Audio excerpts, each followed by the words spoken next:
जय हिंद सभी को। भाई आज लूसेंट स्टार्ट करते हैं और लूसेंट में हिस्ट्री स्टार्ट करेंगे। हिस्ट्री में भी हिस्ट्री का पहला पार्ट प्राचीन इतिहास से शुरू करते हैं। जो मेन टॉपिक है बस वही बताऊंगा। भारत का इतिहास, इसको जानना बहुत ज़्यादा इंपॉर्टेंट है। जो मैं हाईलाइट करूंगा बस वो आपको हाईलाइट करना है, ज़्यादा नहीं। उत्तर से लेकर हिमालय समुद्र में फैलाया महाद्वीप भारतवर्ष के नाम से जाता है। इसमें क्यों जानता है भारत को और किन किन नाम जानता है? भारतवर्ष के नाम जाना जाता है। महापूर्ण भारतवर्ष हो गया, भारतों का देश, भारती, ये सब नामों जाना जाता है।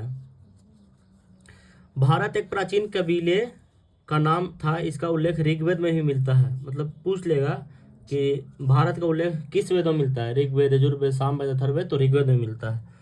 उसके बाद आइएगा तो भारत को जम्बू द्वीप भी बोलते हैं। सिंधु नदी के नाम से जोड़ा गया था इसको, इसीलिए इसको सिंध का देश भी बोलते हैं।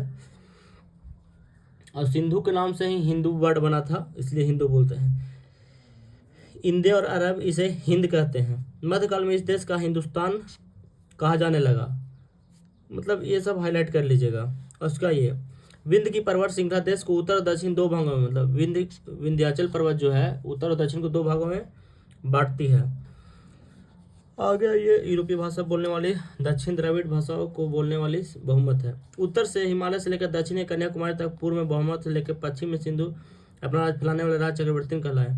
चक्रवर्तीन, इसको मतलब सब हाईलाइट नहीं करना, जो हाईलाइट करना वही जब दूसरा बार आप रिवीजन कीजिएगा तो आपको फायदा होगा इससे। आगे आइए। इस प्रकार राजनीतिक एकता कम से कम 2 बार प्राप्त हुई। ईसा पूर्व 3री शताब्दी में अशोक ने अपना साम्राज्य सुदूर दक्षिणांचल को छोड़कर सारे देश फैलाए। इससे 4वीं शताब्दी समुद्रगुप्त की विजय पतंगा गंगा नदी घाटी तक छोड़े। भारत की जनसंख्या का निर्माण जिन प्रमुख नस्लों से हुआ है उसका मिश्रण से हुआ है, वे इस प्रकार है। प्रोटो ऑस्ट्रेलाइड, ये पूछा क्वेश्चन। पैलियो मेडिटेरियन, काकेसाइड, नेग्रोइड और मंगोलाइड, इसको याद रखेगा। आ गया ये। भारत के इतिहास को मुख्यतः 4 भागों में बांटा गया है। प्राचीन भारत का मुख्य टॉपिक है, तो भारत का इतिहास के बारे में पढ़िए। प्राचीन भारत 4 भागों में, धर्म ग्रंथ से मिलता है, ऐतिहासिक ग्रंथ से मिलता है, विदेशियों का विवरण और पुरातात्विक संबंध। जो भारत में आए उसके बारे में जो लिखे उनसे मिलता है। आगे, धर्म ग्रंथ एवं ऐतिहासिक ग्रंथ से मिलने वाली महत्वपूर्ण जानकारी। भारत सर्वप्रथम प्राचीन धर्म ग्रंथ वेद है।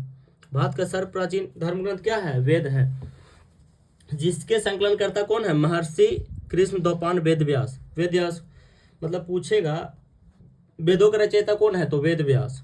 आगे, वेद से ही वसुदेव कुटुंबकम का उपदेश मिलता है। क्वेश्चन पूछेगा वसुदेव कुटुंबकम का उपदेश किस चीज से मिलता है? तो वेद से मिलता है। भारतीय परंपरा में वेदों को नित तथा अपौरुष से किया गया है। नित और अपौरुष से वेद को 4 भागों में बांटा गया है। ऋग्वेद, यजुर्वेद, सामवेद और अथर्ववेद। इन चारों वेदों को सम्मिलित रूप को संहिता कहते हैं। ऐसे पॉइंट आप हाईलाइट कर लीजिएगा, जब दूसरे बार आप पढ़िएगा तो आपको प्रॉफिट मिलेगा। अब आते हैं ऋग्वेद में। ऋग्वेद किसे कहते हैं? ऋचाओं के क्रमबद्ध ज्ञान के संग्रह को ही ऋग्वेद कहते हैं। इसमें 10 मंडल, 1028 सूक्त और 10,462 ऋचाएं, ये आपको याद करना है। एक क्वेश्चन में पूछता है। ऋग्वेद को पढ़ने वालों क्या कहते हैं? तो होत्री कहते हैं, ये भी आपको याद कर लेना है। विश्वामित्र द्वारा रचित ऋग्वेद के 3रे मंडल को सूर्य देवता को समर्पित, सूर्य देवता सावित्री को समर्पित गायत्री मंत्र है। पूछेगा आपसे क्वेश्चन, गायत्री मंत्र का उल्लेख कैवे मंडल में है? तो ऋग्वेद के 3रे मंडल में। गायत्री मंत्र का रचयिता कौन है? तो विश्वामित्र। 8वें मंडल में किसका हस्तलिखित ऋचाओं को, इसको क्या कहते हैं? खील कहते हैं। ऋग्वेद का सबसे बड़ा मंडल 10वां मंडल है, जिसमें नंदी सूक्त तथा पुरुष सूक्त की चर्चा की गई है। ये 2 को याद करिए खास करके। चतुष्वर्णीय समाज की कल्पना आदि का स्रोत ऋग्वेद के 10वें मंडल में वर्णित है। चतुष्वर्णीय समाज 4 वर्गों में बांटा गया था समाज को, वो भी 10वें मंडल में वर्णित है। कौन कौन सा वर्ण? ब्राह्मण, क्षत्रिय, वैश्य और शूद्र। ब्राह्मण का जो उत्पत्ति है वो कहाँ से होता है? मुख से होता है। क्षत्रिय का उत्पत्ति भुजाओं से होता है। वैश्य का उत्पत्ति जांघों से होता है। शूद्र का उत्पत्ति चरणों से होता है। इसको डिनोट कर लेंगे। धर्मसूत्र 4 प्रमुख जातियों की स्थिति, व्यवसाय, दायित्व, कर्तव्यों और विशेषाधिकारों से स्पष्ट विभेद है। ये सब क्वेश्चन ने पूछेगा। ऋग्वेद में कई परिषदों में प्रयुक्त अधन्य शब्द, ये पूछता है भाई अधन्य शब्द का प्रयोग किसके लिए किया गया है? अधन का अर्थ होता है जिसका वध न किया जा सके, तो ये गाय से संबंधित था।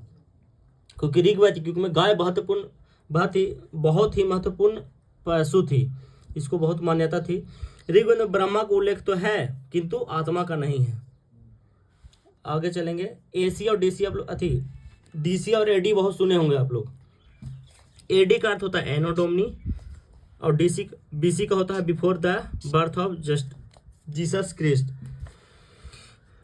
इसको बस यही याद कीजिएगा कि किसे, जैसे यहाँ पे है ना, पहले उल्टा चलता था। महात्मा बुद्ध का जन्म 563 ईसा पूर्व में, मृत्यु 483 ईसा पूर्व में हुआ है। लेकिन ऐसे अगर इस तरीके से कैलेंडर को देखेंगे तो 483 में जन्म होना चाहिए और 563 में मरेंगे, तो ये सब पूछेगा नहीं।